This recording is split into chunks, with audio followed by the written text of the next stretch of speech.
focus today, of course, is hepatitis C prevention, care, and management. So we have extensive experience, not only as a provider and a group in treating hepatitis C, but certainly the engagement process, which is really bridging them to getting them into a protocol for treatment, but then continuing to monitor them during and after treatment. And certainly the team from Alabama Medicaid does an exemplary job in that, and very valuable resource for all of us, including me. So let's delve a little bit into the objectives. It's kind of an action-packed talk. It has a lot of little pieces that fit together, but the idea here is to engage the people that help engage patients into the hepatitis C treatment process. So we want you guys to have a great understanding of terminology. There's some slides in here where we actually delve into questions. A lot of that I'll give the answers to. Certainly I wish that were the case back when I was in school. When a teacher would ask a question, we'd get the answer. But we'll give you all a chance to ask questions at the end of the talk. So we want to define the epidemiology of hepatitis C and discuss where screening recommendations come from, and certainly how there are gaps in screening done throughout the country. We'll review patient precautions, and then we'll, without getting too technical, at least illustrate the life cycle of the hep C virus, because it's not so random where our current blockbuster treatments have come from, what they target, and what in the future they potentially may target too. And then we hear about this word fibrosis. You know, we don't talk a lot about inflammation, but it's fibrosis. Well, how is that even scaled? We'll discuss that, and then certainly we can hint on why fibrosis is important in determining who to treat, and who to treat a little bit faster in terms of getting them approved for treatment. So obviously it's a non-branded discussion, so we try to stay away from specific endorsements of products, but there's only a handful of major players in the hep C world, and we can talk at the end of the talk about specific treatments if you guys have questions. So delving into the epidemiology, actually if you can go to slide 4, let's go to defining viral hepatitis. So hepatitis, strictly speaking, means inflammation of the liver. Toxins can do this, with the most toxigenic substance being alcohol. Fatty liver can cause hepatitis, and hepatitis just means inflammation. And when we use the word hepatitis in clinical practice, patients immediately flock towards thinking that they have one of the viral hepatitises.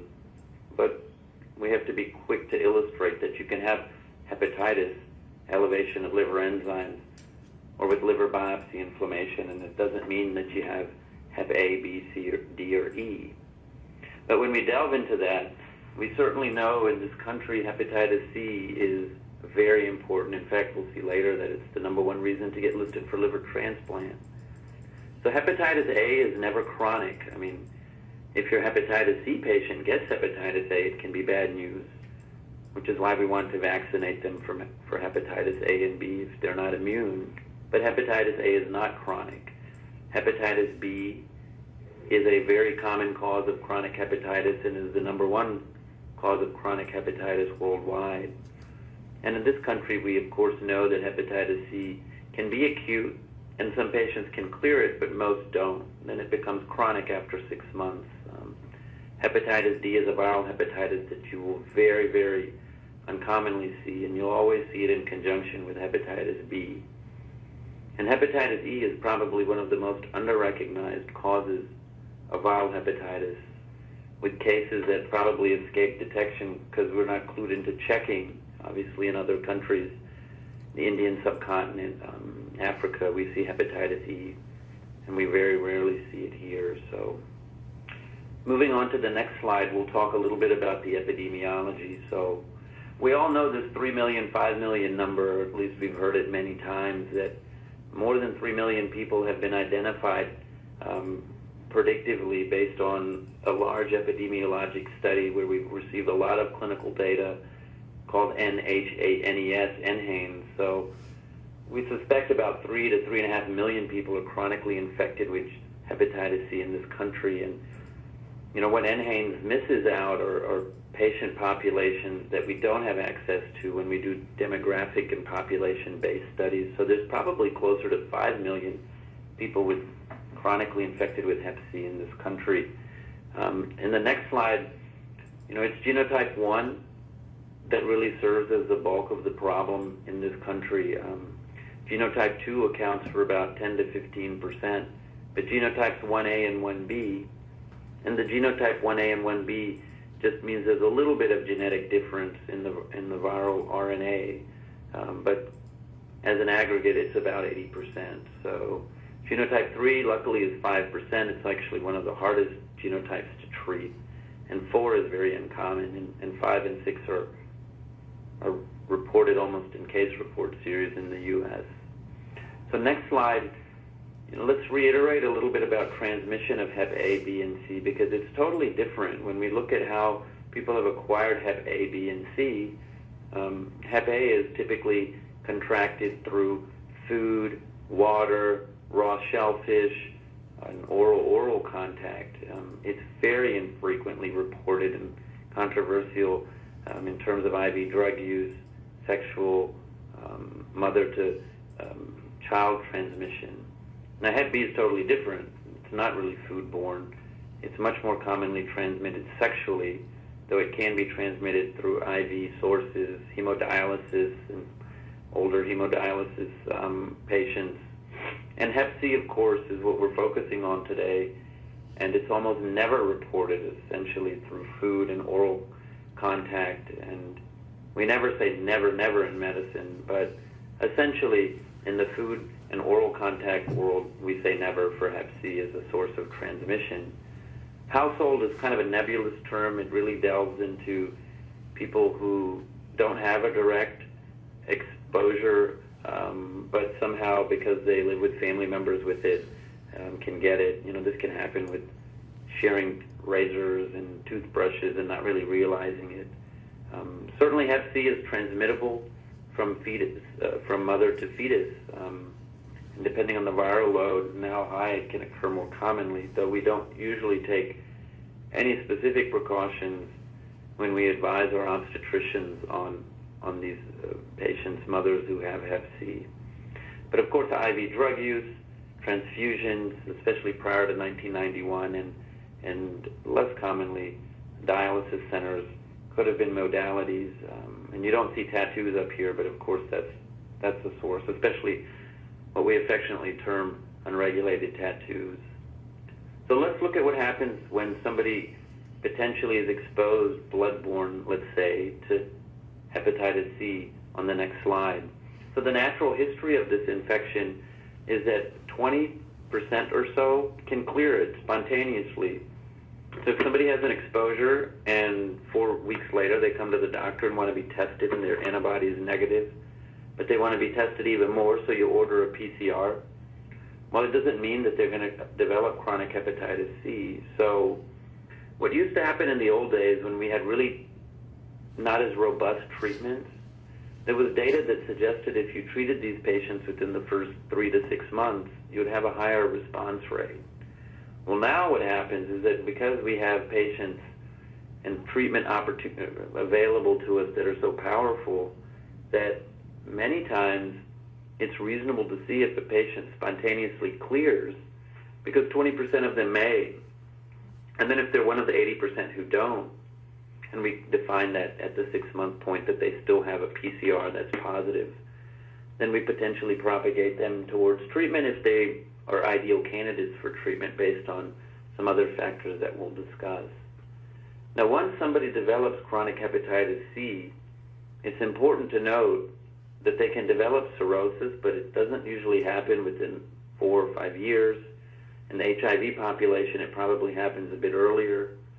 But about a 10% to 20% cirrhosis rate over 20 years is what we recognize epidemiologically as we've looked back at data. And it's probably closer to 20 or 25% at the 20-year point. So if people have multiple liver comorbidities, like somebody's got fatty liver and Hep C, it appears their likelihood of progression to cirrhosis is higher. HIV, I mentioned.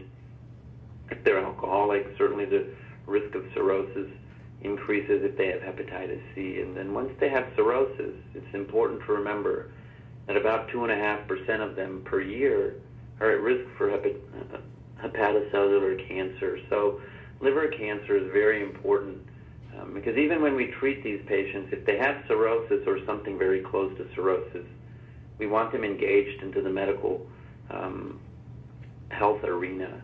Because a cure doesn't mean that you've cured their cirrhosis, and it doesn't mean that you've cured their risk of liver cancer. So the next slide is a bit complicated, but just to summarize in a nutshell, if you look at the red line graph here, these are patients that have hepatitis C antibodies and they have detectable virus. Now the orange one is people who have negative detectable RNA, but they have a positive antibody. So most of these are people who probably cleared the virus. A few could have been false positives. And then the blues are just, they've been tested and they never have hepatitis. So what these line graphs tell you is what you would suspect, that based on a Taiwanese cohort study, when you get somebody's virus undetectable, you reduce their mortality, you reduce their risk of liver cancer, and you reduce other conditions that can arise from liver disease, and we'll delve into a few of those. So it's important to treat patients appropriately when they become good candidates for treatment. So on the next slide, we actually look at projections, and what you'll see here is that if you look at the projections of cirrhosis that destabilizes, that's what we mean by decompensated cirrhosis. Many patients have cirrhosis but don't bleed from varices. They don't have fluid in their belly called ascites. They're compensated cirrhotic patients, but decompensation is a big problem. Their mortality rates increase.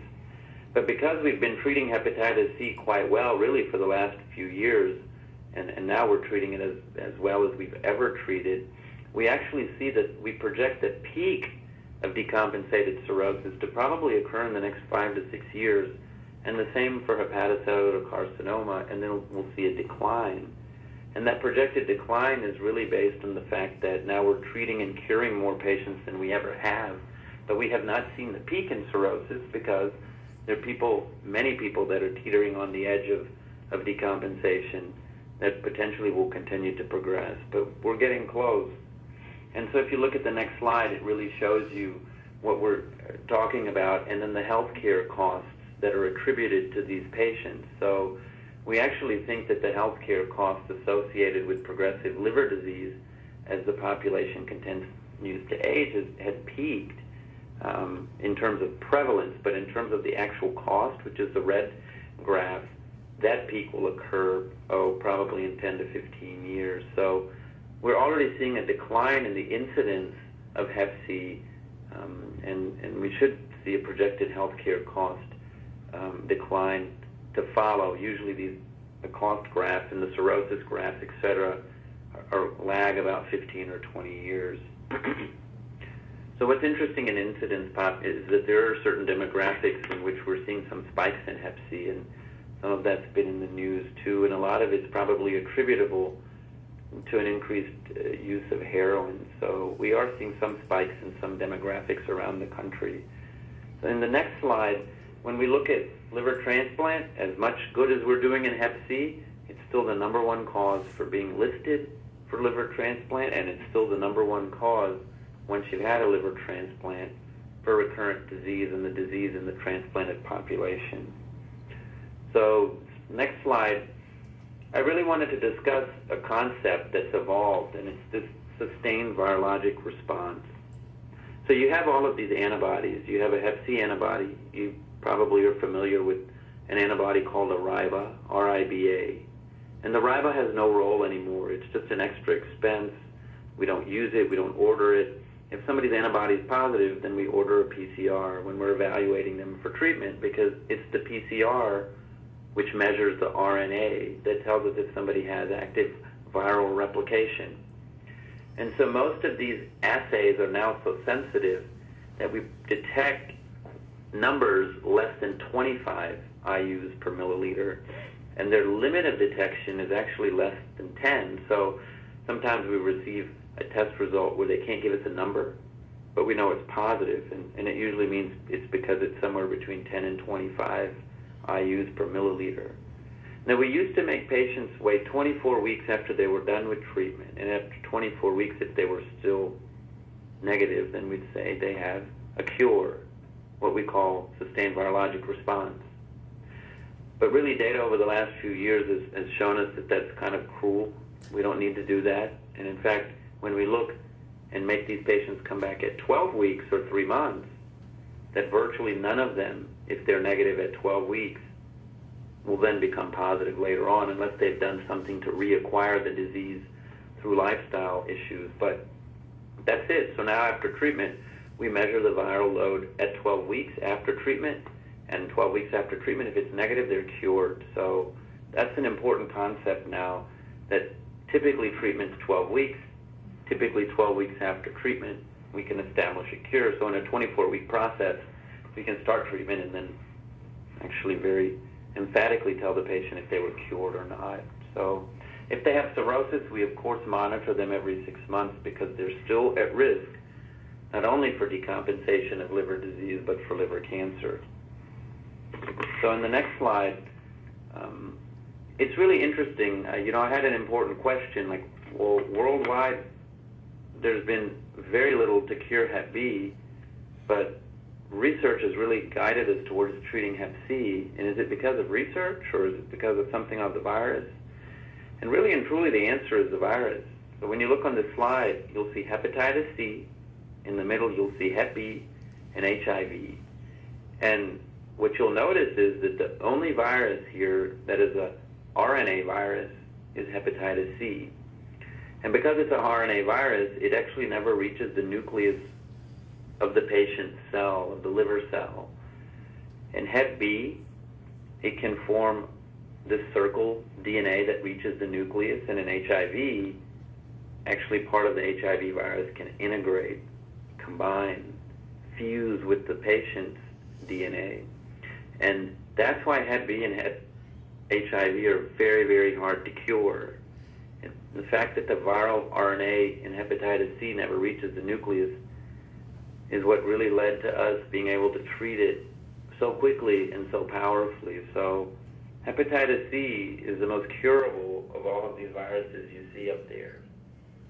Now on the next slide, when you look at outcomes, I know these graphs get to be kind of burdensome, but the yellows, the golds, are the people who didn't respond, and the reds are people who responded. And very simply stated, in large studies, in HALT-C was a very, very powerful study where we actually look at outcome improvement.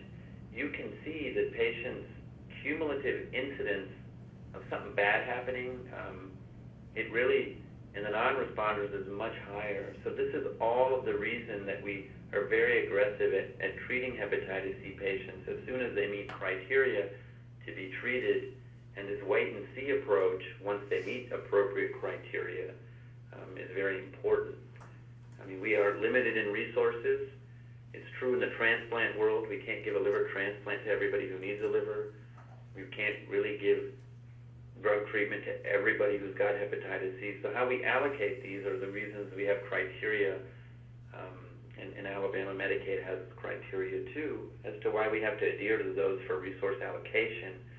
However, treating those who are good candidates and as soon as they meet those criteria is very, very appropriate because we make a difference really fast. In fact, you can see the graph on the left shows you that you're starting to make a difference in outcomes at 2.5 years. So the next slide really illustrates the same thing. Again, the non-SVR patients continue to have a rise in all-cause mortality. We know the biggest causes of mortality in cirrhosis include infections and bleeding, fluid in the belly, and then even infections not related directly to the liver, but just from immune compromise. So there's that and liver cancer. Well, if you pool all of these, the patients who don't achieve cure or don't have an SVR, obviously their mortality starts going up pretty quickly. And by the line graph, you can see it happens at least at about 2 to 3 years. So when we look at the most important factors that someone like me or anybody who's treating patients would consider when managing an older patient with cirrhosis. One of the reasons we just don't treat everybody is that we have to pay attention to a couple of things, especially in our older patients. One, in addition to normal factors like would they be compliant, do they abstain from alcohol, it's life expectancy. So I had a referral for a patient who has pretty significant heart failure and hepatitis C. He's in his late 70s. Well, these kind of patients, potentially we have to determine whether someone like that is going to succumb from other disease states, and then giving them therapies that are much more tolerable won't improve outcomes. So if somebody has a big problem list, they're older, and they have cirrhosis, one of the issues for us is that is the Hep C at this point going to in any way determine this patient's long-term course? And if it doesn't, or their life expectancy is limited, then it isn't a good use of resource. Also, it potentially can complicate the medical picture and what the cardiologist or the nephrologist is trying to stabilize. So managing an aging patient with cirrhosis, at least when we decide to select treatment, it revolves around those factors. Other factors that are important is that if they're relatively healthy but only have cirrhosis and their life expectancy is certainly longer, then hepatocellular carcinoma and decompensation of liver disease become an option. So we never use age to restrict a patient, and specifically it's really comorbidities that are more important. Now, when we look at common medical issues that prevent a patient from reaching SVR, there are many. Three important ones, of course, that we keep track of, and some of these I've alluded to, are one, compliance, and then two, and compliance is important in the sense that once you engage a patient into treatment, you want them to comply not only with the fact that they come for regular visits so you can monitor toxicity of therapy. You have to remember you're using a very potent antiviral therapy that can potentially foster resistance. So we see resistance to viral therapy. And once we introduce resistant virus, there's a chance that this resistant virus can then propagate throughout the population. So we don't want people just partly taking their medicines when they kind of remember and don't.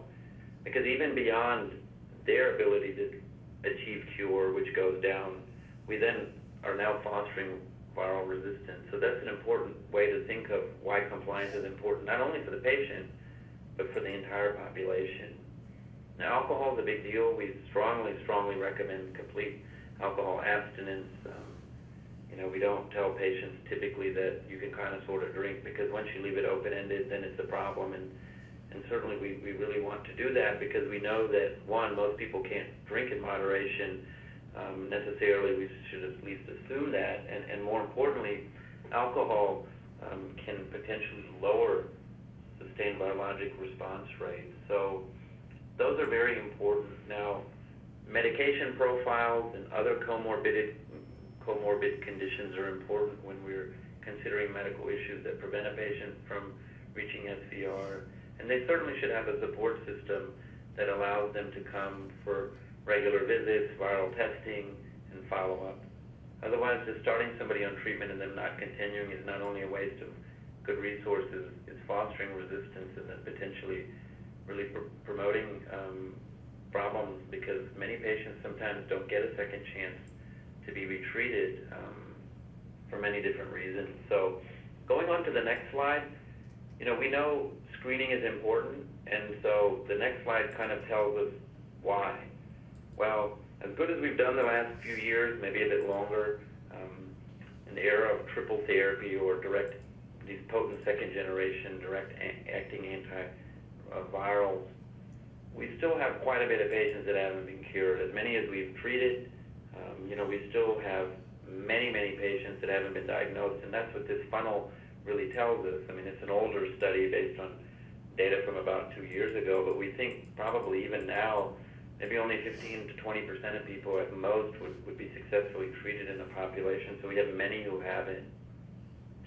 So the next slide kind of tells us what we do when somebody's being screened. So we'll go over some of the screening criteria, but if you check an hepatitis C viral antibody really early, it may be negative. So there are cases of acute hepatitis where the hepatitis C antibody is negative. So if you want to be aggressive for some reason, if it's a healthcare worker who may be a surgeon who's operating and they want to know if they have virus because it may be very important determining whether they can operate or not, then we do order a hepatitis C PCR because it'll become positive early. But one thing we have to remember is that if we order it within the first 4 to 6 weeks, these may be patients who would clear the virus anyway. But it can take up to 6 to 8 weeks for the antibody to appear. So typical needle sticks are best handled by checking either the patient with their approval or in conjunction, we check the antibody levels initially, but realize that at about 2 months we may not see an antibody positive until then, and if the antibody remains negative at about 8 weeks, then the chances of them having acquired through the contact exposure is virtually nil. We don't use liver enzymes to monitor whether somebody acquired hepatitis C. We don't even use it to determine if somebody's cured. It has very little role in the management of a patient with hepatitis C, but it has a role in potentially when patients are on treatment. And then we have point-of-care testing now through a finger stick that is available too. So in the next slide, I've told you that RIBA is not important. The serology is important in the fact that as long as it's not within that acute period, if it's negative, then the patient's not going to have hepatitis C.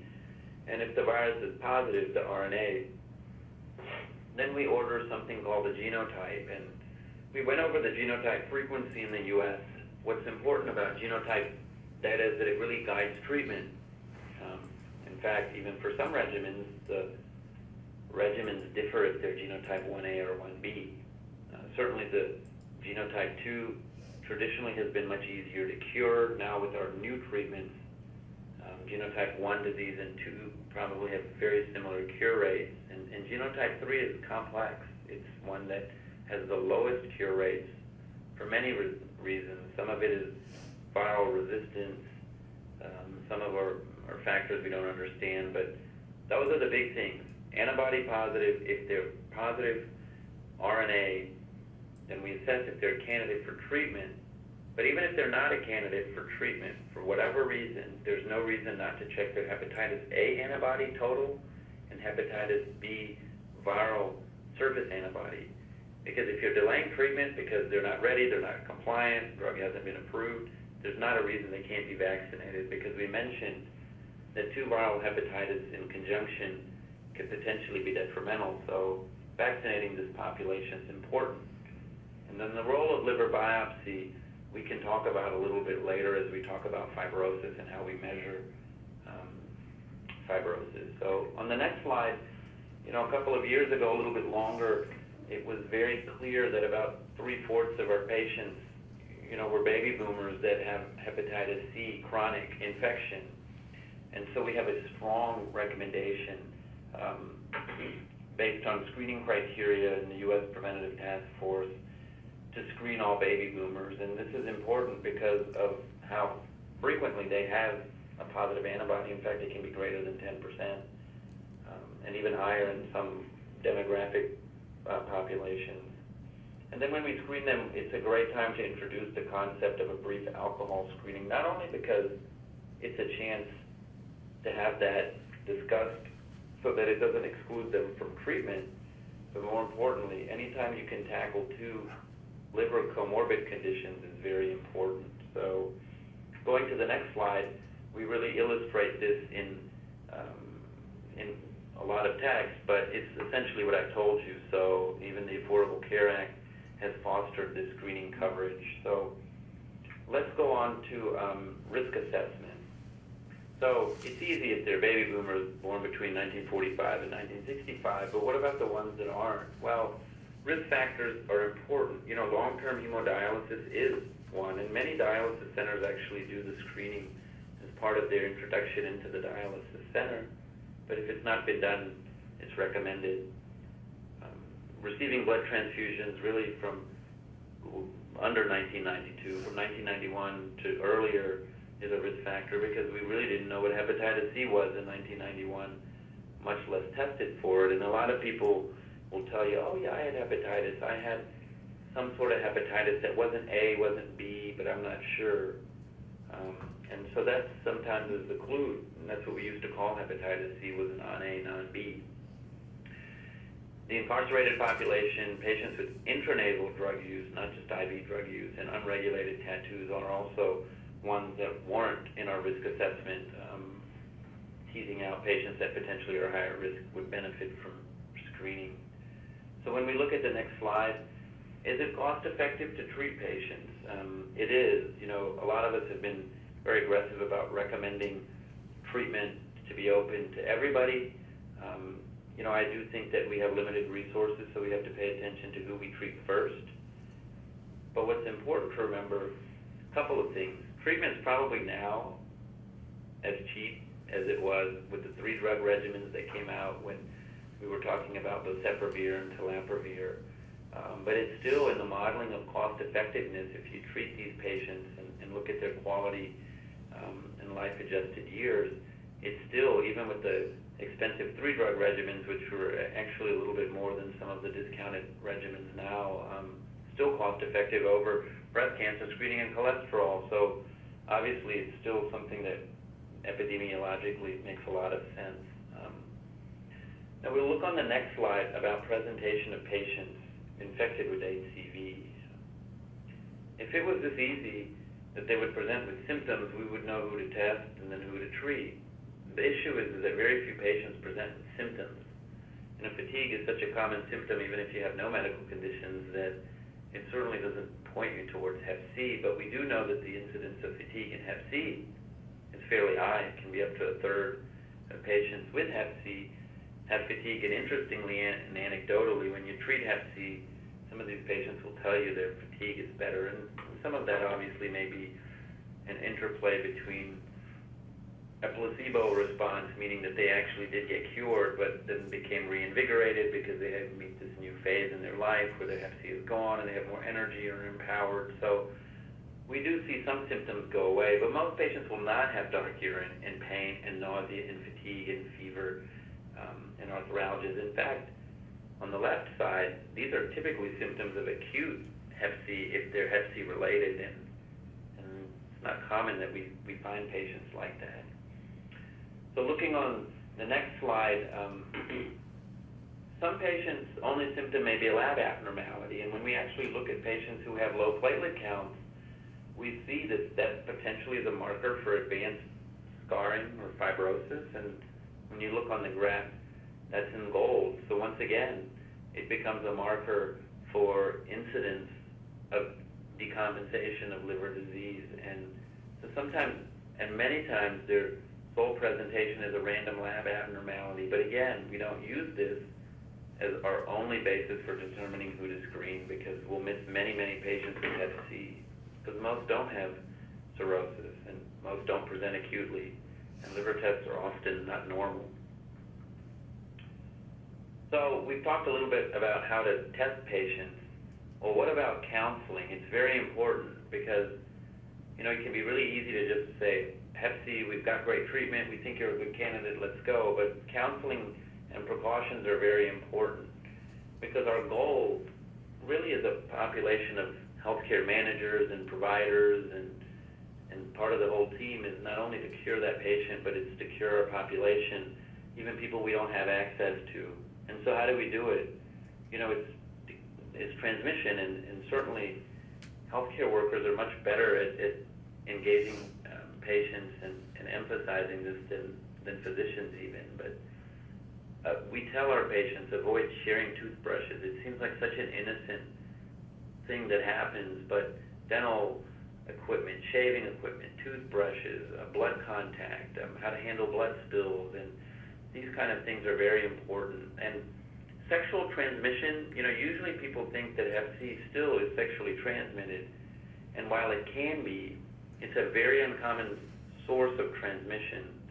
So when I have a patient who has hepatitis C, we encourage precautions, barrier protection, but the incidence is quite low. It's probably 1 in 2 to 1 in 3,000 if somebody has hepatitis C and has unprotected intercourse, but it's still important, because if you can practice safe intercourse, that's a great recommendation, irrespective of hepatitis C. It's just another way to reintroduce the concept of something that's important from an epidemiologic standpoint. It gets a little bit more complex when it's, let's say, a married couple and barrier protection is brought up. Certainly we think now, at least what I do, is that we recommend barrier protection. We obviously recommend screening the partner who doesn't have Hep C, at least as far as we don't know. And then if the index case, the one with Hep C, is a candidate for treatment, we treat, maintain barrier protection, then cure. And then after cure, because our cure rates are so high, we then could potentially, in monogamous relationships, then not have that restriction. Alcohol consumption, we've really emphasized a few times. It's important. It's actually even important for getting approved for treatment. So there's multiple reasons. And I've had many, many patients who know that they potentially will not be treated because of their alcohol intake, who are so motivated to be treated for Hep C that they actually stop, meet criteria, and then do well, and then go on to maintain a life of alcohol abstinence. So it can be very powerful when you entice them with the opportunity to be cured of Hep C. Hepatitis A and B vaccination is very important. We test all of our patients who are positive for Hep C for HIV. And in the HIV world, it's part of the protocol to test for Hep C. It's important for Hep C patients to be tested for HIV for multiple reasons. One, we want to detect these. Two, you don't want to start Hep C treatment in an HIV patient that's not being treated for HIV because their response rates are less, and some of the regimens can actually use drugs that can promote resistance to HIV medicines too. So indications for treatment by AASLD guidelines would be age greater than 18. Of course, every insurance model, even Medicaid models, have different criteria, but the age greater than 18 is fairly consistent because that's actually the drug approval. They have to have a positive RNA. And significant fibrosis or scarring.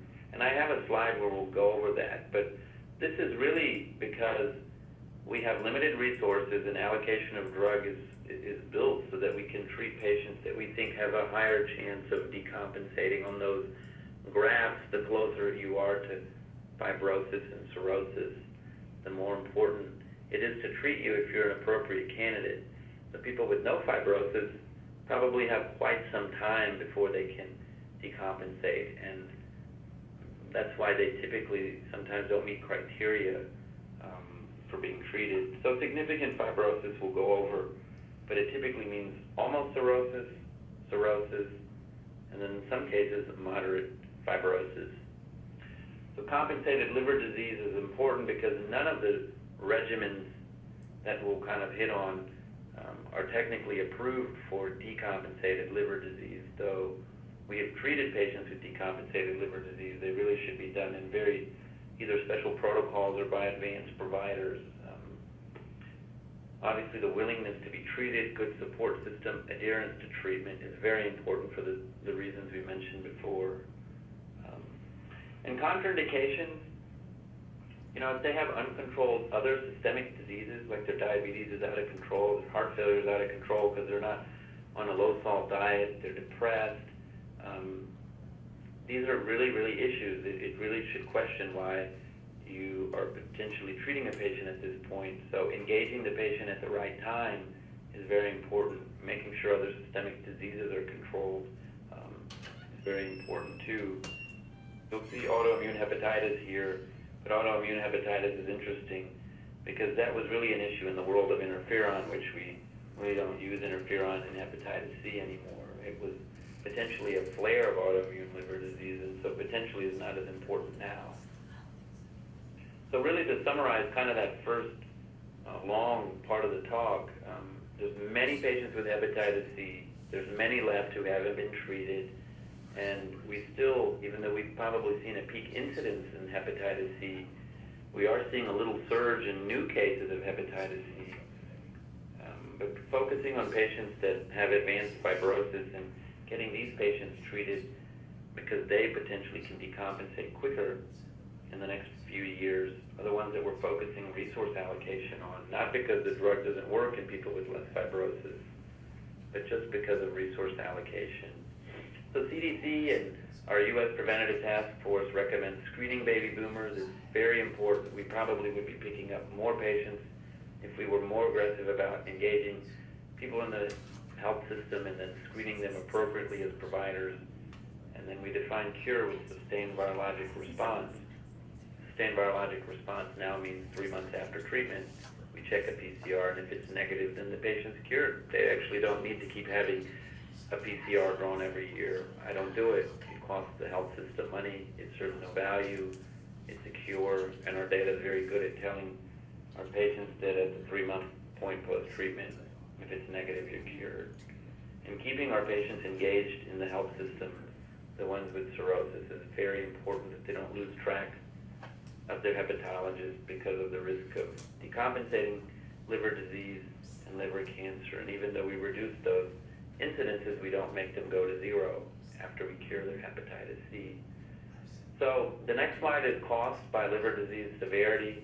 You know, it's really kind of a busy slide, but just so you know, the blue are the ones with end-stage liver disease, decompensated liver disease, and they cost our health system the most. So when we really pick up patients that have advanced scarring, we want to treat them so that they don't decompensate for many reasons, because then their mortality is very high, they're hard to reverse, they get put on transplant lists, or they're not candidates for transplant.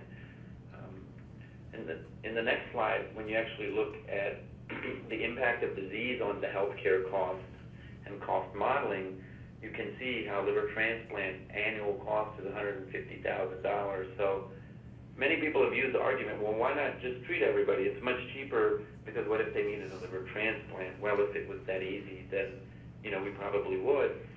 But we certainly can probably predict from this non-cirrhotic, decompensated cirrhosis to end-stage liver disease segregation of patients into these 5 buckets, the ones that tend to not have cirrhosis but almost do valuable treatments. But you can see the biggest value really comes from treating somebody who's probably cirrhotic before their end-stage liver, but it's very hard to predict that jump.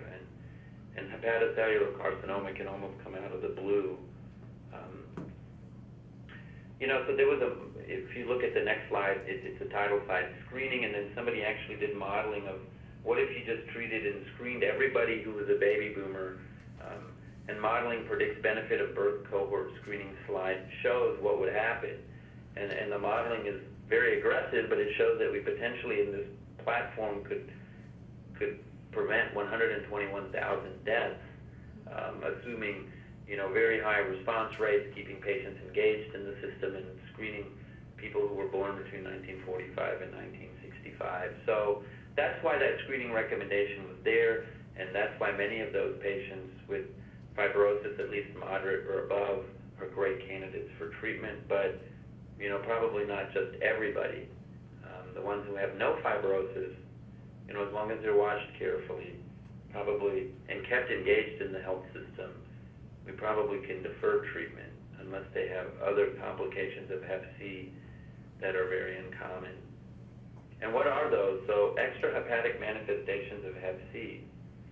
You know, most people think that hepatitis C is a disease that affects only the liver. Well, it's interesting. If you look at the next slide, there's some complicated liver diseases that are important to remember, because they potentially can be cured when you treat Hep C, and they also can be a reason to grant patients treatment even though they don't have at least moderate fibrosis. So I did. I had a patient who had a condition called porphyria cutanea tarda. This is a condition where they can get blistering skin rashes on their hands, especially sun-exposed areas. Many of these patients on liver biopsy tend to have higher iron loads. You can actually stain for iron on their liver biopsy. And porphyria cutanea tarda goes away. So when we treated this patient for hepatitis C, he was cured, and his porphyria cutanea tarda left. And PCT can be quite debilitating. In fact, some dermatologists have to put these patients through phlebotomies where blood is drawn out so their iron levels potentially can go down. I've seen a patient with lymphoma who we just finished curing probably 6 months ago. The patient had a uncommon form of lymphoma, a mantle cell lymphoma. Mantle cell lymphomas are associated with Hep C. So after the lymphoma was suppressed, we then treated the patient for Hep C. The treatment was approved because lymphoma can be a manifestation of Hep C. And we did it, one, because the lymphoma was treatable and it potentially can prevent relapse. So it's important to know how these diseases can occur outside the liver. It's not all cirrhosis, liver cancer. It's probably because of antibody formation and other processes from inflammation. The other one that's important to remember, because you may come across it, is cryoglobulins. These are proteins that precipitate in the joints, in other areas, in the kidneys. So some people with hepatitis C develop pretty bad kidney disease, and they're not hypertensive. They don't develop diabetes. And it's protein deposits called cryoglobulins that you can check in the blood or in the urine. And cryoglobulins, if detected, are important because if a patient has hepatitis C and has joint pains, when you treat the hepatitis C, the cryoglobulins oftentimes can be cured. So it's a fascinating disease because it can actually affect areas outside of the liver, and it's important for us to remember because they can be interrelated, and it can also be a very important patient to treat who doesn't have moderate or severe scarring of the liver. It's just that they have some systemic disease. So let's look a little bit about the liver histology scoring systems in the next slide. And then when we advance to the slide of the scoring systems, there's two major scoring systems. And the ones we use typically in this country are the Medivir score, 0, 1, F2, F3, and F4. So this is fibrosis. That's what the F means. We're not paying attention to grading, which is the level of inflammation. Many times who gets approved for treatment is based on fibrosis, and we've explained in multiple slides why that's important. It's because fibrosis is one of the most powerful predictors of how much the hepatitis C has affected this liver over time. So F0 is no fibrosis. You actually can see on the slide palettes on the left that there's no scarring. Now F1, these kind of dark red or burgundy areas are scar tissue. It stains. We use special stains to stain for scar tissue, so we can detect scarring on liver biopsy quite well. These are just very little areas in an F1 patient. Now in an F2 patient, we actually see that in these areas called portal tracts of the liver that we're seeing kind of a more robust appearance of scar. It's not just a little dot or a little line, but you know, a lot of the portal tracts are now in foci that kind of look like circles here, expanding into scar. And when they start forming bands, then we call it F3. And bands are important because they're going across different areas. They're not just staying in a little portal focus or a little lobular focus of where the liver architecture centers around. It's bridging across these, and so they'll look like fibrous bands. And when they form big bands, where if you, at the time of surgery, could rub your hand over the liver, you'd feel these circles, these hard nodules, much bigger than the microscopic level, that's cirrhosis. So a really important point to remember is that we used to have this distinction between F3 and F4. Well, if you're F3, then you don't have cirrhosis, so you don't have a risk of liver cancer. If you're F4, you do.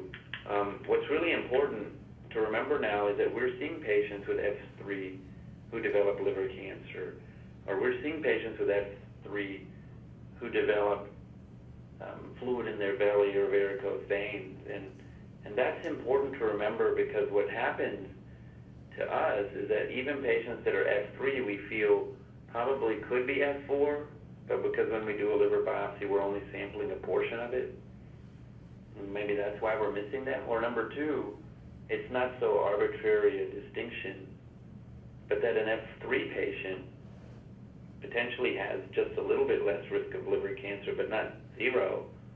And so we keep these patients engaged into the health system. And in fact, in my practice, we treat our F3s like F4s, not only in terms of filing for approval for treatment, in terms of screening them for varices, making sure that they have their hepatitis A and B vaccines, and doing an endoscopy every year or two to make sure that they actually aren't developing varicose veins. So the Ishak score is illustrated there. I think it's less important because we use it less, but really Ishak scores correlate with Medivir. So focusing on Medivir is important. Well, let's talk a little bit about the virus in the next slide, and then when we advance past the slide, we can actually go into, well, virologic response we've already gone, so we'll skip that slide since we've done it. The virologic response to therapy slide really illustrates what happens in treatment. You can see at 4 weeks in the gold bar where they become undetectable. This is how fast our drugs work. They probably work even faster than the 4-week point. A lot of times we weren't seeing virus go to 0 until 8 and 12 weeks, but on therapy, about 98% of people become virus undetectable at 4 weeks. So it's interesting why this happens. So when we look at the life cycle in the next slide, then you can advance to the targets and all oral regimens. What has made therapy so powerful? Like, why were we only having 40 and 30% response rates in 2004, 2005, 2006, and we were getting up to 55 to 65% 3-4 years ago, and now we're talking about 95% cure rates?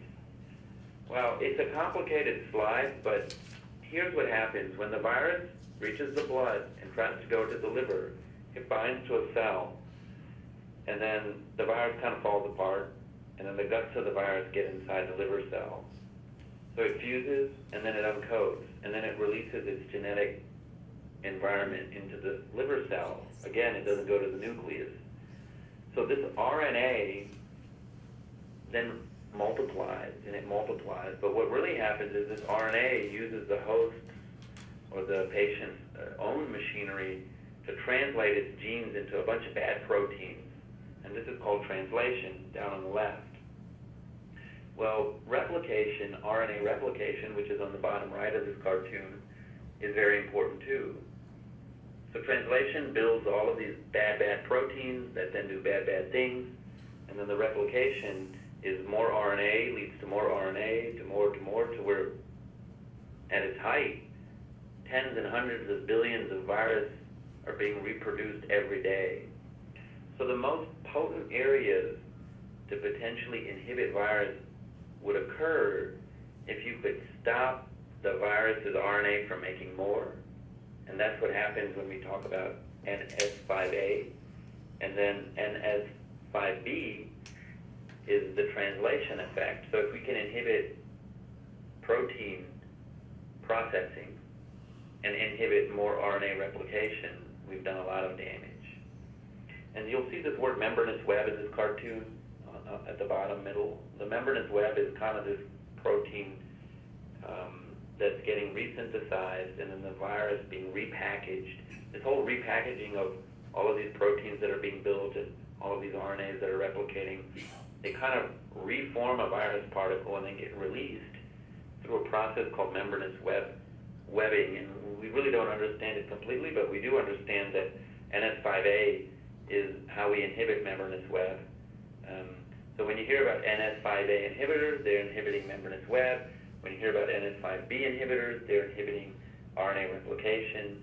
And then when you hear about protease inhibitors, it's preventing translation and polyprotein processing. So let's talk a little bit about treatment. I mean, we could spend hours on all of these treatment regimens, but, you know, for indications, genotype 1 and 4 and 5, clinically, we use Harboni, but when we talk about indications, Harboni is approved for genotype 1, and what Harboni is it's a drug that is an NS5B and an NS5A inhibitor. So ledipasvir is the NS5A inhibitor, the membranous web hitter, the savastabir is the NS5B, or the polymerase inhibitor, the RNA replicator. So it's a 2-drug regimen combined in one pill that you've heard a lot about. In fact, the majority of patients in Alabama and Alabama Medicaid have been on some combination of either savastabir and ledipasvir, or savastabir and interferon and ribavirin in just approximately a year ago. So it has a very high barrier to resistance. In fact, sofosbuvir is one of the most amazing drugs in its ability to not foster resistance. Now, that's not so true of ledipasvir. In fact, when you use this regimen in genotype 1, we always tell patients to avoid drugs that are high doses of reflux medicines because it can lower the absorption of ledipasvir, and we don't want that to happen when we're using a two-drug regimen. And we don't adjust doses here. This is one pill, one dose, once a day. And so the majority of our genotype 1 patients are treated for 12 weeks. If they're cirrhotic, then we potentially have to go to 24 weeks, especially if they're cirrhotic and they failed prior treatment. So those are the patients that have to go 6 months of treatment. If they've been treated before and failed, then they're cirrhotic. It's no interferon, there's no ribavirin, and the cure rates are really above 95%. And we've recently heard that we avoid use of this drug with amiodarone because of recent deaths that have been recorded from amiodarone use, probably from ledipasvir levels, and amiodarone causing significant bradycardia. So how many people discontinue it? In my practice, and we've treated hundreds, but virtually zero. The discontinuation rate in their studies has been less than 1%. So while it's not approved necessarily for other genotypes, because we don't have those genotypes available, it just depends. It's listed on the AASLD, or American Association of Liver Disease Society, as potential treatments that can be considered for genotypes in which there's no definitely approved drug. That's why it's listed like that. Now let's look at Viekira. Viekira is another regimen that is quite potent. It has a drug in it called ritonavir that's only purpose is to increase the levels of paritaprevir. Paritaprevir is a protease inhibitor. So Viekira combines highly therapeutic doses of a protease inhibitor, which is the way that we inhibit the development of protein from RNA. Then it combines it with some drug called ombidisvir. Ombidisvir is an important drug in terms of inhibiting the membranous web. And dosabuvir, which is a polymerase inhibitor. So it is not one pill once a day. It's more pills, typically 4. It again has a very high barrier to resistance because one of its hallmark drugs is really probably ombidisvir, which, unlike ledipasvir, actually has it's very, very hard to develop resistance to, and it can actually overcome resistance of other drugs. But it again is an all-oral regimen. It doesn't have interferon in it. And the majority of these patients can be treated for 12 weeks, including the majority of cirrhotic patients in this regimen who have had prior treatment. So people who failed other treatments and are cirrhotic, where on a regimen like Harvoni may have to go 24 weeks, some of these patients on Viekira can still be treated in a 12-week regimen. So it's really helpful for providers to know all the regimens so that you can pick the shortest, most effective regimen. But it does involve the use of ribavirin for genotype 1A, so potentially that's a little bit more complicated, though we don't see side effects to ribavirin as often as we used to because we don't use ribavirin with interferon anymore. This regimen is metabolized by the liver. The Harvoni regimen is metabolized by the kidneys, so if people have really poor kidney function, they may not be eligible for using that other regimen. And the discontinuation rate is just a little bit higher. We adjust ribavirin doses clinically, but really have had virtually nobody discontinue treatment for genotype 1 disease. So genotype 2, Harvoni and Viekira are not indicated for genotype 2. We still use ribavirin with sofosbuvir. It's a 12-week regimen for almost all patients with cure rates above 96%. So it's pretty simple. After we order the antibody and it's positive and their RNA is positive, we always order a genotype so we know what genotype we're treating. And then for genotype 2, it's pretty straightforward what regimen you're going to use. Sofosbuvir is also known as Sovaldi, of course. And genotype 3 is very complicated because it's our hardest to treat. We still probably haven't found our magic bullet. Certainly there's drug regimens available that can tackle genotype 3, The cure rates are not as high as they are with genotype 1 and 2. Still quite strong cure rates. There's new regimens potentially about to be approved for genotype 3 that may be better. And then some of us feel really and truly that a genotype 3 patient that is cirrhotic and we don't have great treatment yet, that we may be better off waiting, but these are issues that are best handled by providers taking a lot of issues into account. So it's interesting when you do a liver biopsy in genotype 3, they tend to have more fatty liver, even if they're not obese, and we don't know why. It's probably that fosters insulin resistance. There are some other things that are happening at the metabolic level, but these patients are hard to treat. In fact, we were left with a lot of genotype 3 patients in our failure pools.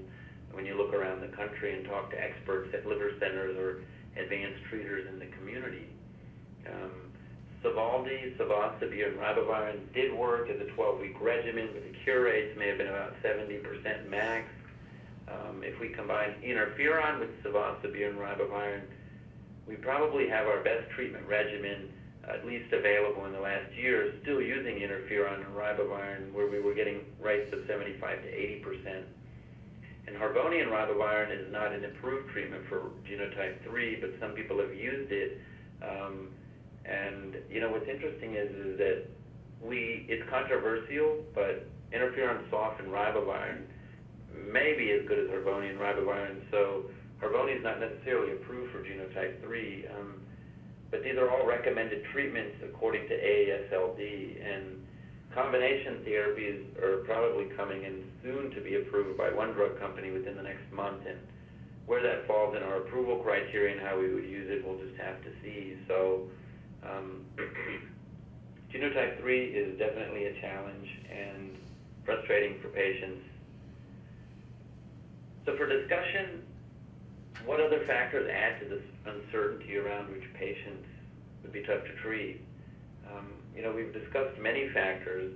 I do think that genotype 3 is one that is a factor that adds to uncertainty around which patients will be tough to treat. Patients that failed prior treatments with either the Vicara regimen, or the Harvoni regimen, or the Sovaldi regimen, and have cirrhosis, we know are going to be tough to treat. And many of those patients should not necessarily just be pushed into another treatment that's currently available. Those are very important factors for us to remember as advanced treaters. Now, in terms of uncertainty around which patients to treat from a healthcare provider or a case management perspective, one of the reasons is that somebody's failed treatment is really to explore why. If they relapsed on alcohol or depression was an issue and they were non-compliant with therapy, or they didn't have proper support system, or they weren't showing up for their appointments for lab, they were missing doses. Those are patients that we shouldn't necessarily just push into an easier treatment. We really have to explore whether we were aggressively not in tune to certain factors as providers, and then should we just push them into the next round of treatment? Because you'll see in the next month there'll be another treatment regimen. In the next 6 months, we forecast the companies that have been big players in treatment now coming up with their next best regimen, but next best doesn't always mean that that's the best thing to do for our patients. The other part of uncertainty certainly is around medication lists. I think that comorbid conditions, other factors that patients may have, are important to explore, because we need to know what other medications patients are on, because some of those can definitely interact with the powerful treatments we have and affect the efficacy or how successful those treatments are. And that's probably happening, especially with some of the medicines patients commonly use affecting other drug levels. Continued monitoring is very, very important. We have, I told you, all of our F3 and F4 patients in a protocol that they have to come every 6 months. Whether or not we treated them for Hep C, whether or not we cured them, whether or not they want to, we emphasize the risk of liver cancer, varicose veins, focus on immune status. There's important things that come up.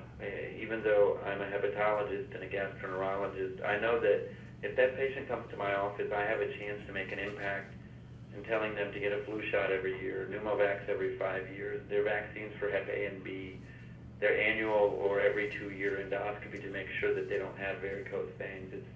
even after a cure, we want to keep them engaged. And then every 6 months, we screen them for liver cancer, and it's interesting how we do it, whether you use a blood marker called an alpha-fetoprotein, along with ultrasound, or CAT scan, or MRI.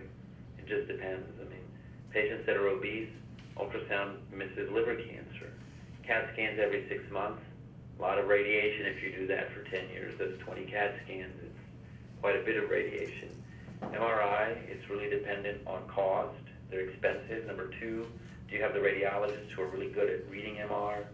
So certainly those are important factors, but every 6 months they get some imaging study, and in my patient population in clinic, we check an alpha-fetoprotein, and we continue them to screen them for liver cancer even though they've achieved SVR. So,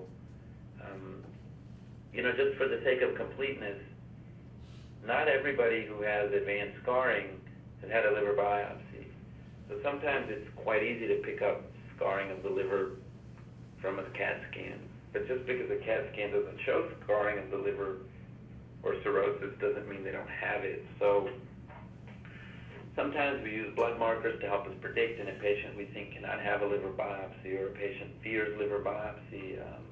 We don't do liver biopsy in every patient, but it's complex as to who we do it in and don't. Some of it is insurance mandated, some of it is our clinical expertise, and some of it is how do we have access to other ways to test for fibrosis. There's a test called FibroScan, which is kind of a measure of liver stiffness, where it kind of pokes and prods through your ribs, but you're not really putting a needle into the liver, and it can give us good data too, but that's not available everywhere. So all of these complicated issues, I mean, this is really a whole talk on hepatitis, hepatitis C, screening, terminology, treatment, all bundled into a 1-hour talk, but the idea is not for everybody to walk away and know they answered everything, but just when you hear these terms now, or review a chart, or discuss it with a patient who's been engaged into the health system, it's just so you have a familiarity and understanding of these terms.